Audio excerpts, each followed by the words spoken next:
The hidden war within. Unleash what they hold you was impossible. Opening. Provocative statement. What if I told you that the greatest lie you've ever believed wasn't that you couldn't succeed, but that your limits were real?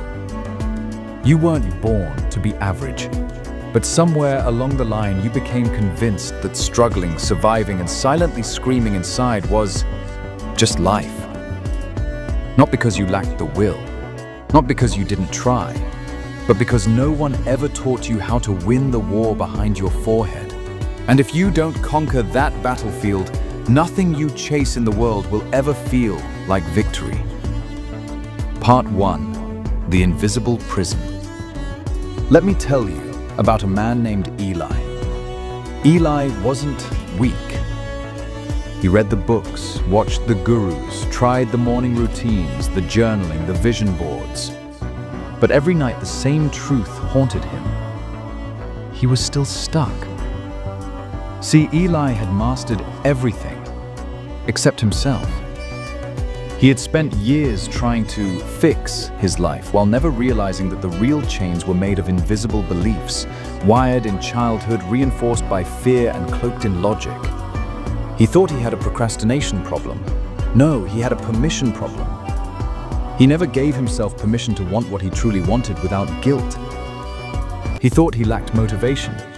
No, he lacked identity alignment. He was chasing a version of success that never matched who he really was. Eli didn't need another strategy. He needed a psychological rebellion. And maybe, so do you. Part 2. The flawed equation of effort. You've been told, work harder, hustle more, grind. But here's the problem no one wants to admit. Working harder inside the wrong mindset only buries you deeper in the same trap. You can't outperform your identity. You can't out-hustle your unconscious beliefs. And you sure as hell can't unlock your potential if you're still apologizing for wanting more. Let me say something radical. The most dangerous limitations in your life are the ones that feel normal. Comfort isn't neutral. It's corrosive.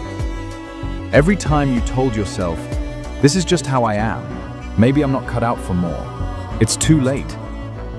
A piece of your power died quietly, and no one mourned it, because it was never born in the first place. Part 3. Mindset is not motivation. It's identity engineering. Here's the twist no one tells you. Mindset is not about positive thinking. It's not about being your best self. It's about engineering a new psychological identity, one that no longer recognizes the old limits as real. This is neuroscience. This is behavioral reconditioning. This is radical self-authorship. Let me break it down. 1. Interrupt the lie loop. Every negative thought has a biological effect. And why did I believe them? 2.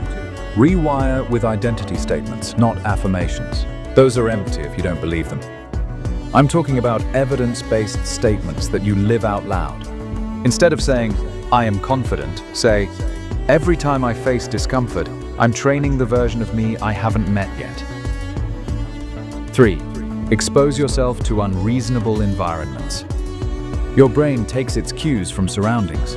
Change your context. Put yourself in conversations, challenges, and circles that make your current identity feel obsolete.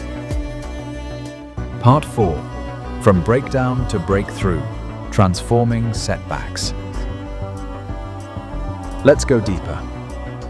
Some of you are in pain right now. Financially, emotionally, spiritually. You feel like you've tried everything and nothing's working. Good. Because here's the ugly truth most people will never tell you. Breakdown is not the opposite of breakthrough. It's the entrance. When your strategies fail, that's not the end. It's the first honest conversation between you and your real self. Because when you're stripped of your distractions, the only thing left is the truth. Do you trust yourself enough to keep building, even when no one is watching? Can you sit in the discomfort of not knowing, without running back to mediocrity? This is where the false self dies. This is where the rebirth begins. Part 5. The Awakening. Becoming the unrecognizable version of you. There's a version of you that terrifies your current comfort zone. They're bolder, louder, more focused, more dangerous to the status quo. And that version? They're not waiting to be discovered. They're waiting to be constructed, moment by moment, decision by decision. Here's the paradox of human potential. You don't step into greatness by chasing it. You build it by becoming the kind of person who would never settle for less again. You don't need a new life plan. You need a new psychological contract with yourself. I will no longer tolerate thoughts that betray my potential. I will no longer apologize for dreaming unreasonably. I will make decisions that scare my past and feed my future. Closing. The electrifying call to action. So here's what I want you to do. Tonight, yes, tonight, find a mirror, stand in front of it, no distractions, and ask out loud, what version of me have I been protecting by staying small? And then answer this. Are you finally ready to bury that version and rise? Because no one is coming to rescue you. No permission slip is arriving in the mail, and no motivational quote will save a life built on fear. But you can become unrecognizable in 6 months. You can rewire your identity. You can unleash the side of you they never saw coming.